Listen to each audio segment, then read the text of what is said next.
Listo, ahora sí. Buenas tardes a todas las personas que nos acompañan en el primer evento digital del 2022 de Global Thought.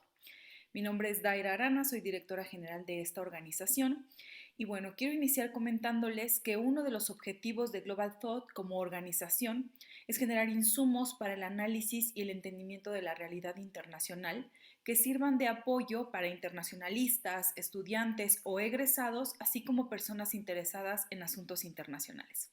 En ese sentido, nuestra responsable de vinculación con universidades, Rebeca Sánchez Vázquez, quien es internacionalista y está especializada en seguridad y política internacional, ha elaborado el documento Intervencionismo estadounidense después de la Segunda Guerra Mundial. Este documento se elaboró con la finalidad de dimensionar la actuación de Estados Unidos en el mundo y su rol como potencia global. El documento que presentaremos en este evento, de hecho ese es el marco de este evento, y ya pueden consultarlo desde nuestro sitio web www.globalthought.com.mx. Este documento describe 30 intervenciones militares, directas, indirectas, ocupaciones y otras categorías en las que Estados Unidos ha tenido injerencia en conflictos políticos, sociales, armados alrededor del mundo como parte de su rol de hegemonía global.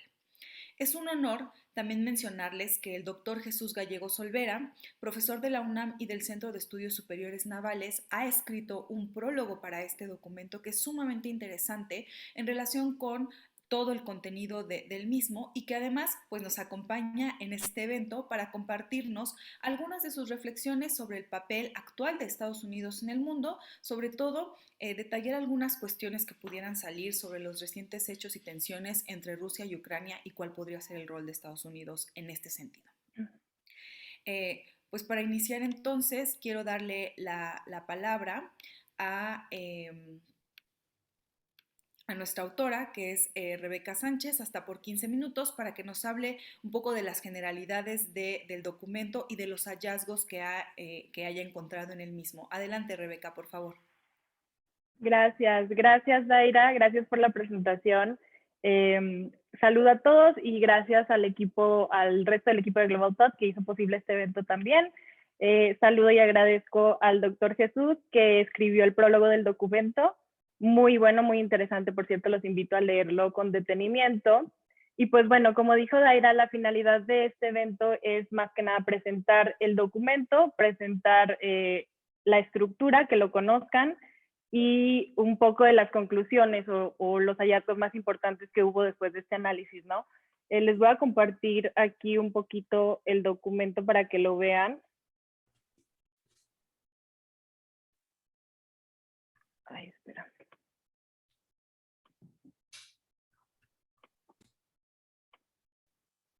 Listo. Ahí se ve. ¿Sí? Perfecto. Sí, bueno, pues este es el documento y en él, como ya nos adelantó un poco Daira, se analizan la totalidad de las intervenciones militares de Estados Unidos desde 1945 hasta la actualidad. Y esta es una innovación, ¿por qué? Porque si bien hay mucha literatura académica acerca del intervencionismo militar estadounidense, la mayoría de los documentos lo hacen dividido en temporalidad, por ejemplo, las intervenciones militares de Estados Unidos durante la Guerra Fría o las intervenciones militares estadounidenses en el siglo XXI. Otros lo hacen por regiones específicas, por ejemplo, las intervenciones estadounidenses en Medio Oriente, las intervenciones estadounidenses en África, en América Latina, o simplemente hay documentos que enlistan las intervenciones con fechas y ya, o documentos que analizan cada una de las intervenciones por separado, ¿no? Que fue bastante de los documentos que se analizaron y que se hace una recopilación de esas investigaciones previas en este documento, de cuyos autores pues están sus créditos respectivos en nuestra sección de referencias, por supuesto. Pero bueno, aquí la innovación que estamos tratando de hacer desde Global Thought es justamente hacer esta recopilación de, si no la totalidad de las intervenciones estadounidenses en los 76 años desde el término de la Segunda Guerra Mundial al menos las que son públicas, las que son conocidas y de las que hay documentación y análisis, ¿no? Entonces, pues bueno, se definen, cada una de las intervenciones están presentadas por orden cronológico y pues en el documento se presenta el periodo de intervención, la fecha, lo más específica posible, en la mayoría de los casos con día, mes y año del inicio de la intervención al fin de la intervención, el país en el que Estados Unidos intervino, luego vienen las motivaciones, que es el por qué Estados Unidos decidió intervenir en ese país y un poco del contexto general de ese momento, y los resultados de la intervención, que bueno, más allá de los costos humanos, materiales, financieros que trajeron cada una de las intervenciones, pues también hablamos acerca de las implicaciones políticas, sociales, ideológicas, incluso culturales que trajeron cada una de estas intervenciones, sobre todo para las sociedades, ¿no?, de los países en los que Estados Unidos intervino, tanto a corto, mediano como a largo plazo, ¿no? Y bueno, también lo que tratamos de hacer distinto e innovar en este documento fue que clasificamos cada una de las intervenciones en 5 tipos distintos que están previamente descritas en la introducción, entre ocupación militar directa, intervención militar directa, intervención indirecta, ocupación, intervención por invitación e invasión. Entonces, cada una pues tiene distintas definiciones de acuerdo al derecho internacional y de acuerdo al derecho internacional humanitario.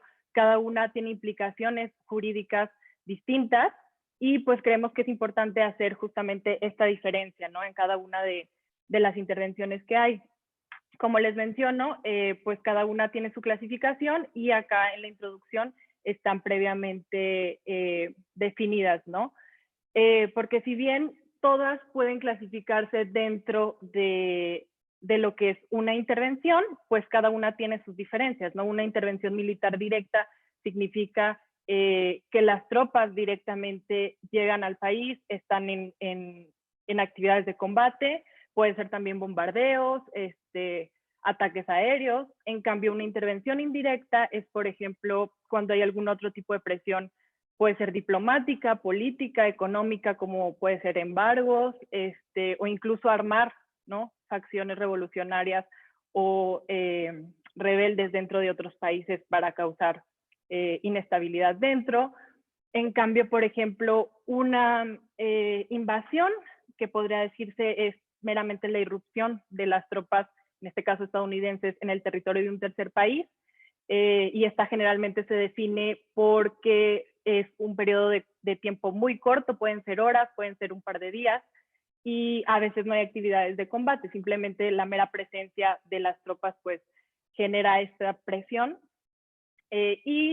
Por ejemplo, la ocupación se diferencia porque en este caso sí hay las tropas estadounidenses toman funciones administrativas del estado al que ocupan, ¿no? Entonces, hay estas diferencias que pues creo que es importante conocer y usar estos términos de manera adecuada que muchas veces se utilizan de manera indistinta, ¿no?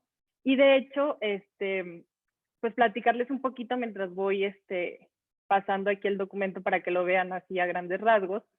La idea de este documento surgió porque pues cuando estábamos platicando desde Global Thought cuál iba a ser el próximo tema de investigación que íbamos a sacar de nuestro paper para inicios de 2022, que estuvimos trabajando este documento los últimos meses de 2021, pues el contexto de la agenda internacional en ese momento era Afganistán, ¿no? La retirada de las tropas estadounidenses de Afganistán. Entonces, pues empezamos a investigar y vamos a sacar un artículo exclusivamente de ese tema, de Afganistán, pero luego nos empezamos a dar cuenta, analizando, que pues muchos analistas usaban el término invasión, otros usaban intervención militar estadounidense en Afganistán, otros usaban ocupación estadounidense en Afganistán. Entonces, pues de ahí nos empezaron a surgir estas dudas de cuál era la diferencia y empezamos a investigar un poquito más y pues nos dimos cuenta que no había como mucha investigación aplicada de estos conceptos teóricos hacia ya, por ejemplo, el intervencionismo estadounidense, ¿no? Entonces, pues empezamos a desarrollar ese tema, dijimos, vamos a analizar varias intervenciones militares estadounidenses, no solo Afganistán, y al final, pues, seguimos y se quedaron pues la totalidad de las intervenciones desde 1945 hasta 2021, ¿no? Que son 30 intervenciones, pues quisimos justamente que fuera un documento mucho más completo, y pues aquí está, ¿no? Ustedes lo pueden consultar el documento completo, leerlo, o si quieren consultar una intervención en específico, pues ya lo pueden buscar por país y por fecha, y pues ahí viene todo esto que les cuento, ¿no?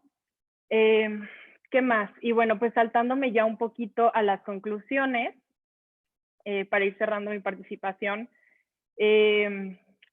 una de las conclusiones pues, más importantes que pudimos encontrar después de este análisis es que el intervencionismo estadounidense después de la Segunda Guerra Mundial podría, digamos, subclasificarse en otros tres subperiodos, podemos decirlo así, que cada uno responde a diferentes objetivos de seguridad nacional e internacional de la agenda estadounidense. Por ejemplo, de 1945 a 1990-91, o sea, en el periodo de la Guerra Fría, pues el intervencionismo estadounidense tenía por objetivo principal detener la zona de influencia soviética, ¿no? Entonces, pues, ¿cómo hacía esto Estados Unidos? Pues, derrocando gobiernos comunistas, apoyando movimientos contrarrevolucionarios, presionando a países no alineados para que se alinearan al bloque de Estados Unidos.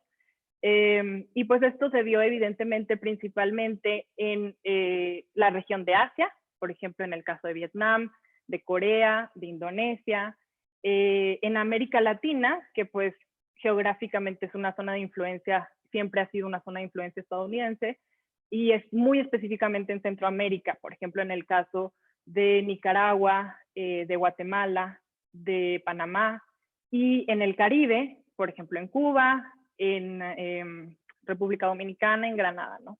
Entonces, pues bueno, esto es como la primera parte. Después, en la última década del siglo XX, después de la caída de la URSS, pues se termina esa amenaza, ¿no? Y Estados Unidos cambia el objetivo de sus intervenciones totalmente hacia pues una intervención humanitaria, podríamos llamarla, y este es en el caso, por ejemplo, de la intervención estadounidense en Bosnia-Herzegovina, en Kosovo, en la guerra de Somalia, y bueno, por ahí hay también está la guerra del Golfo, que pues esa fue en apoyo a los aliados regionales de Estados Unidos con pues claros intereses geoestratégicos en Medio Oriente, ¿no? Y después, el siglo XXI, el ataque a las Torres Gemelas y al Pentágono en 2001, pues marca un punto de inflexión en la agenda nacional estadounidense y pues cambia sus objetivos intervencionistas hacia la guerra contra el terrorismo, ¿no? Que pues perdura todavía hasta nuestros días y que pues ha marcado la agenda internacional de Estados Unidos y la agenda pues de sus aliados, ¿no? Al menos internacional. Y pues sí, esta es más o menos una parte de las conclusiones. ¿Qué más? Y pues bueno, el documento también señala que la mayoría de estas intervenciones estadounidenses no hay una declaración de guerra oficial del gobierno estadounidense, ¿no? Sino que usan la Authorization for Use of Military Force, que da un permiso, digamos, al Ejecutivo estadounidense para hacer este tipo de intervenciones sin necesidad de que haya explícitamente una declaración de guerra, ¿no? Contra los países en los que Estados Unidos ha intervenido. Entonces, pues eso también es importante y justamente, pues, buscamos dejar esta duda, este debate acerca de la eficacia que han tenido las intervenciones estadounidenses, de los beneficios, de las ventajas y desventajas que ha traído el intervencionismo en el mundo, porque si bien pues ha respondido a los intereses geoestratégicos y geopolíticos de Estados Unidos, pues muchas veces ha sido en detrimento de las sociedades, o la mayoría de las veces a las que llegan, ¿no? Que al final pues son las más afectadas. Pues sí, entonces ahí se queda más o menos el debate que busca generar este documento, y pues ahí está, los invito a leerlo, los invito a analizarlo, ya está disponible en la página web a partir de hoy, ahí lo pueden consultar, lo pueden descargar para que lo consulten, y pues es una muy buena herramienta, es una buena herramienta para profesores, para académicos, para alumnos de relaciones internacionales, para el público en general que les gustan los temas internacionales. Ahí está la información. Los invito a leerlo. Y pues bueno, ya con esto yo creo que yo concluyo mi participación, y le doy la palabra al doctor Jesús, que nos va a platicar un poquito más justamente de cómo se ligan estos temas a la actualidad, ¿no? Y lo que está pasando ahorita en la agenda internacional con Ucrania. Gracias, y pues ahí está el documento para que lo chequen. Muchas gracias, Rebeca. De verdad que sí considero que este documento va a ser un referente y un básico para quienes estudian relaciones internacionales. Y definitivamente también gracias por tu sintética presentación del texto, porque fue un largo trabajo de investigación, como tú bien lo has mencionado. Los últimos meses de trabajo de Global Thought casi que estuvieron enfocados en este documento y en otras actividades. Y bueno, en ese sentido, pues me permito darle la palabra, como bien mencionabas, al doctor Jesús Gallegos Olvera, para que nos comparta pues sus reflexiones y sus impresiones, no solo de este documento, sino del papel de Estados Unidos en el mundo actual, ¿no? Entonces, adelante, Jesús, hasta por 20 minutos. Gracias, querida Daira. Rebeca, felicidades por este documento. También reconocer el esfuerzo que ha conllevado para ustedes como responsables académicas, institucionales de Global Thought, del desarrollo de la investigación, con un equipo de trabajo que se suma en estos propósitos de difundir conocimiento. Yo quiero participar expresando algunos comentarios. El primero de ellos tiene que ver con una revisión de la literatura que ya nos comentaba Rebeca. Ha establecido desde México algunas consideraciones importantes. Una de ellas es el desconocimiento amplio que tenemos de la historia, dada en esa integración de procesos cada vez más amplios, de procesos que incluyen temas muy variados y en los cuales el intervencionismo estadounidense en la política internacional, en diferentes espacios, en momentos distintos, es uno quizá de los más resaltados. Y no obstante ello, desde México hay un desconocimiento importante, una visión superficial sobre estos temas, dado que participamos de una literatura en la que se presentan visiones obtusas. Sobre ello, hace ya casi 25 años, en 1998, se presentó un libro muy interesante por parte de Sergio Aguayo Quesada, Editorial Grijalvo, Colegio de México, El Panteón de los Mitos. Ese libro, que tardó más de una década en publicarse, es el resultado de la investigación doctoral de Sergio Aguayo Quesada, y en él nos platica que existen algunos mitos con relación a Estados Unidos, particularmente que pensamos que desde México lo conocemos mucho por la historia de agresiones, los intervencionismos que se dieron a finales del siglo XIX y principios del siglo XX en México y en otros países de América Latina, daban cuenta de una visión parcial de la historia de ese país. Y a reserva de ello, pues no teníamos centros de estudio, muy pocos. En el CIDE se había hecho uno, en la UNAM otro, y particularmente en la frontera norte se tenían algunos espacios para estudiar la conducta estadounidense, pero permitían visiones simplificadas, versiones reduccionistas de la complejidad que conlleva el análisis de la conducta y el pensamiento político estadounidense, tanto en su tradición liberal como en su tradición conservadora, en sus revisiones que podríamos llamar históricas clásicas, como también sus consideraciones pragmáticas. Ese libro, El Panteón de los Mitos, nos mostraba que desde México teníamos un desconocimiento importante del actuar estadounidense basado precisamente en estereotipos vinculados al nacionalismo revolucionario, que desde México condicionaban nuestra comprensión de esa forma en que Estados Unidos se proyectaba hacia el mundo, en el marco de la Guerra Fría, en el marco, por supuesto, de finales del siglo XX, y ya pudiéramos actualizarlo en lo que ha sido el siglo XXI. Sin duda, el trabajo que hace Rebeca con esta investigación es permitirnos desmontar esos mitos, profundizar precisamente en la clasificación del intervencionismo estadounidense en todo el mundo, particularmente en este periodo de 1945 a 2020, 2021, y que nos ofrece en esa clasificación un registro que el derecho internacional ha permitido tipificar, vinculado precisamente con el objetivo de ser específicos cuando hablamos de ese intervencionismo.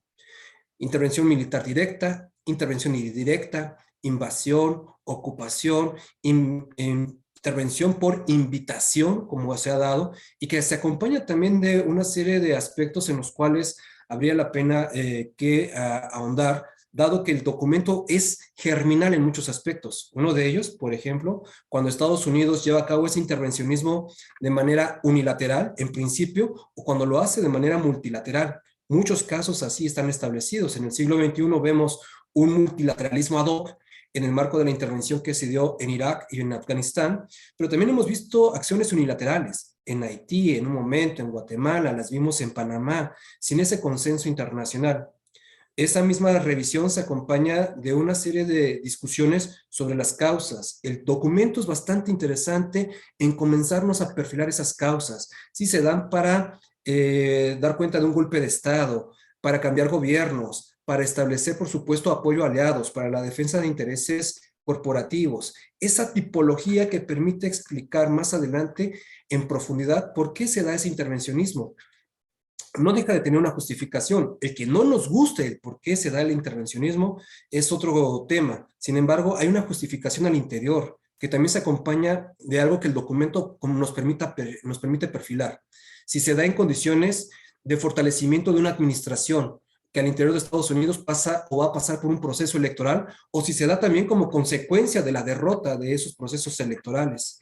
Estos que hemos observado en el caso del siglo XXI, vinculado con Bush en 2002, 2004, en 2006, o Barack Obama precisamente en el marco de lo que se dio primero en Afganistán y después en Irak. Esto que se ha presentado recientemente con el presidente Biden, ¿no? Es resultado de un proceso electoral, la salida precisamente que hace ese gobierno en Afganistán, no del todo, pero sin correspondencia precisamente con un compromiso de campaña que hizo el presidente Biden.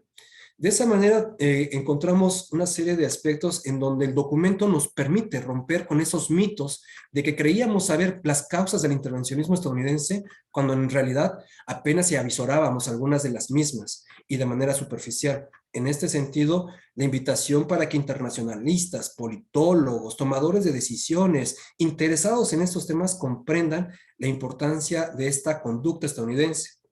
Un segundo comentario que me interesa rescatar es sobre el margen disciplinar.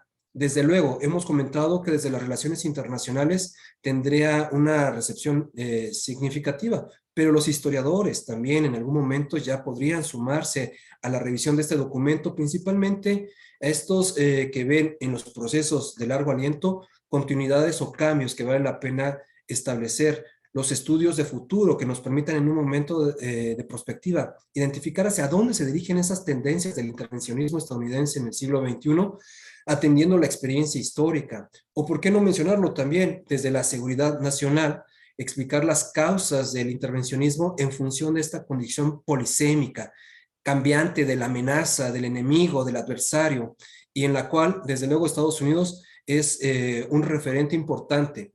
En este sentido, la condición multidisciplinaria que también se ofrece en el documento da cuenta de uno de los registros que vale la pena rescatar y que vale la pena que sean consultados por diferentes estudiosos.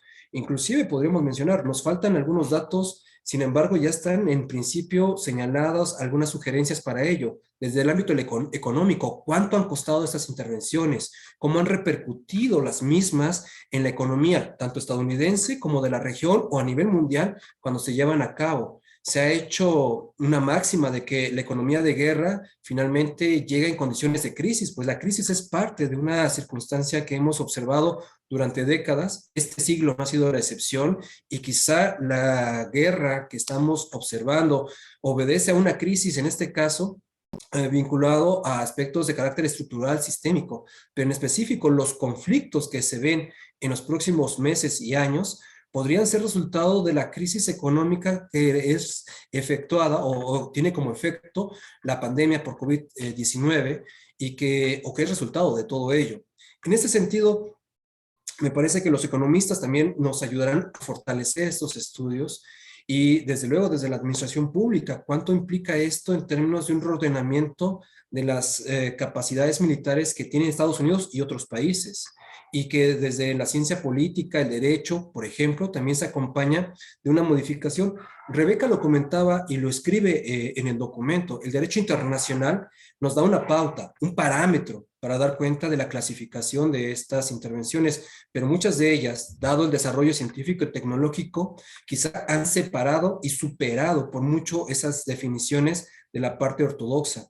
Así que esto es un reto para los estudiosos del derecho internacional, hacer una clasificación, una tipología de las intervenciones de Estados Unidos y de otros países que en el marco de las agresiones pues tienen una condición ambivalente, ambigua. Habría que mencionar en esta misma discusión disciplinaria que nos requerimos encontrar precisamente con estas complementariedades en donde todos los estudiosos que se dediquen a estos temas puedan sumar elementos para el examen, por ejemplo, sociológico, la conducta de las élites, la respuesta de la sociedad ante las intervenciones. Supimos las intervenciones de los años 60 fueron cuestionadas ampliamente en Estados Unidos por una nueva generación. Y hoy sabemos que si bien las generaciones tienen muchas ocupaciones distintas, dadas las circunstancias en las que nos encontramos, pues habría que pensar si ese pacifismo de los años 60, sociológicamente expresado en las marchas, en las manifestaciones, hoy tiene alguna cabida al interior de Estados Unidos y principalmente en el mundo, cuando no están de lado las intervenciones que se están ofreciendo públicas en diferentes latitudes, el norte de África, Medio Oriente, Asia Central. En ese sentido, me parece que el documento también nos ofrece una revisión que no se agota solamente en las relaciones internacionales, es por sí mismo un documento germinal para otros estudios. En esta misma revisión, desde luego, se acompañan algunos aspectos de oportunidad. El libro es propositivo en sus conclusiones, principalmente al permitirnos pensar en este ejercicio de investigación otras formas en que se podrían disminuir estas intervenciones desde un marco de un institucionalismo, Naciones Unidas, OEA, otro tipo de organizaciones que ofrezcan condiciones distintas a la intervención militar directa o la invasión o la ocupación. Desde luego, lo que hemos señalado, esto no desconoce la realidad, no se hace a un lado lo que ya existe en el marco de las OMPs de Naciones Unidas, sin embargo, se tiene que buscar y fortalecer, innovar en esas formas multilaterales no militares para llevar a cabo procesos de pacificación amplios, duraderos y que sean, en este sentido, bien recibidos por una comunidad internacional en las cuales este intervencionismo también se entiende es parte de una respuesta por algún actor, por parte de algún problema que desde los Estados Unidos se observa como ajeno o distante a sus propios intereses. Con esto quiero establecer un comentario más por lo que me han sugerido en relación o con relación al evento que estamos observando en las últimas semanas. La presencia militar de Rusia en la frontera con Ucrania, esta participación que ha tenido Estados Unidos en el marco de la OTAN de forma multilateral, pero también de manera unilateral directa al acompañar a Ucrania con el envío de algunos insumos para su defensa, y que si bien se podría dar cuenta de una responsabilidad de proteger, de una noción de guerra justa en términos de evitar la agresión del más fuerte al más débil, o en esta necesidad también de un análisis geopolítico realista que conlleva criterios de orden pues más vinculado a los criterios energéticos, a los criterios, por supuesto, de defensa de una región, de una zona que es estratégica para los Estados Unidos y para Europa, valdría la pena establecer que desde Estados Unidos esto se conlleva dentro de un marco de gran estrategia. Las intervenciones estadounidenses participan de esa gran estrategia, de todos los componentes de la misma, y es ahí donde tenemos que encontrar que el intervencionismo del siglo XXI pues se expresa también, como señalaba el profesor Nay en alguna de sus obras recientes, a partir de la difusión y la transición del poder mundial. Estos dos fenómenos que se van dando frente a lo que fue la concentración y en otro momento lo que podríamos llamar una claridad del poder mundial, pues merecen nuevas dinámicas expositivas de ese intervencionismo. En ese sentido, el auge de Rusia, el crecimiento económico de China ponen en relieve este tipo de condiciones vigentes por parte del establishment estadounidense, que acepta y legitima en gran medida el intervencionismo como parte de una forma de atender una relación de poder con la cual siempre ha tenido un amorío bastante interesante, porque hay quienes defienden esta relación de poder como parte de su esencia y hay quienes la ven como una condición que los ha obligado a ser responsables de circunstancias que son ajenas a su ser. El aislacionismo y el internacionalismo, el militarismo y el pacifismo, el intervencionismo, injerencismo versus estas visiones institucionales, todas esas condiciones antitéticas que se discuten al interior de los Estados Unidos y que ponen en la palestra las formas en que el intervencionismo del siglo XXI se expresa bajo las experiencias que ya el documento de investigación de Global Thought nos ofrece. Es ahí donde también vale la pena atender estas condiciones comparativas, porque nos conducen a resultados muy interesantes. Ya se ha hecho énfasis en 2021 del marco extendido de la derrota en Afganistán como parte de esa nueva forma en que se dio pues este declive estadounidense cuando fue la derrota en Vietnam hace 40 años. Quizá lo que estemos viendo en los próximos meses y años es un intervencionismo renovado que alude a esa experiencia histórica para generar nuevas mecánicas legitimadoras y legalizadoras en las que se amplía y que eventualmente estaremos nosotros atendiéndolas precisamente en su complejidad, en su diversidad y en su continuidad. Yo por ello celebro esta revisión que se hace del intervencionismo estadounidense. Se ha mencionado de manera sutil, y es bueno comentarlo, que son aquellos que conocemos de carácter público, de los que hay documentación, información, los que se pueden consultar. Sin duda, las cover action, algunas otras formas de intervención que lleva Estados Unidos, inclusive a través del ámbito empresarial privado, no los conocemos y que también han tenido impactos importantes en la economía, en las sociedades, en los gobiernos a nivel mundial. Y es ahí donde también nos encontramos con la posibilidad de un lado B, y yo le invitaría a Rebeca y a Daira a que den cuenta de ese lado B. Los efectos, no solamente que ha causado al interior de esas economías el intervencionismo estadounidense, sino también aquellos otros que no se observan inmediatamente, pero que están ahí. Desarrollo científico y tecnológico, de alguna manera una mayor democratización del mundo. Eso no significa que estemos de acuerdo con ello, pero ¿qué ha significado esto dentro de los márgenes del derecho internacional, del multilateralismo, del multipolarismo, por ejemplo? Y ese lado B que nos muestre lo que en este caso la descripción inicial nos ha ofrecido para dar calces de ello. El militarismo, que es una constante de esa visión intervencionista, hoy muy vigente, no solamente en Estados Unidos, lo vemos en América Latina, lo vemos en África, lo vemos en Asia, ese militarismo que de alguna manera también permite justificar esas acciones de intervencionismo por parte de un actor como es Estados Unidos. O quizá, invitándolos a todos ustedes, las respuestas que frente al intervencionismo se están dando. Por ejemplo, muy recientemente, en el caso de Ucrania, se ha comentado que la observancia de China es total, porque la respuesta que tenga Rusia y Estados Unidos ante el evento que ya se está discutiendo ampliamente en muchos foros, pues le ofrece a China una pauta de lo que podría ser el intervencionismo o no de Estados Unidos en el caso de Taiwán o de su frontera meridional. Estados Unidos está dispuesto a llevar a cabo esa acción militar directa o lo hará de una forma indirecta, a través de represalias, a través, por supuesto, de temas financieros, aranceles, etcétera.